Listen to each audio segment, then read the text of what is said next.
To fix Roblox past update failed. Hi everybody, welcome back to our channel. In this guide, I'll show you the procedure on how can you fix Roblox past update failed.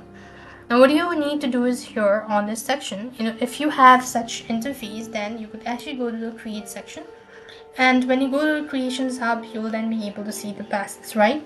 So usually what you could do is the simplest solution is to wait for a couple of days or maybe 48 to 24 hours. And after you've actually waited for a period, it's going to lift up on its own, and that's going to help you out to fix the issue. However, if the issue still persists on after 3 days as well, then you could also try cleaning the browsing data. So for that, open up a new tab, click the three dot icon, go to settings. Here you want to go to privacy and security, make sure to go to delete browsing data and make sure to delete, or you could just go ahead and make sure to unmark the cookies and sites and delete the data. That should be able to help. If not, you want to directly contact support. So for the support, you simply want to type in roblox.com and slash, you want to give a home, you want to support, type in /support. Then on this field, you simply want to go ahead and submit a request stating that you're having issue with your Roblox account.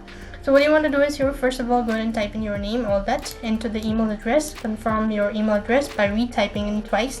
Next, you want to go ahead and select which device you're having issue. Select that. You want to select the help category. So as per the help category, you simply want to go with the experience, or you want to go this, or experience genre. Then you simply want to go ahead and change it and enter in the universal ID. After which, add the description and submit the ticket. They will be able to look into your matter. So I hope the video was helpful. Make sure to like, share and subscribe to our channel. Thank you for watching. See you in the next video.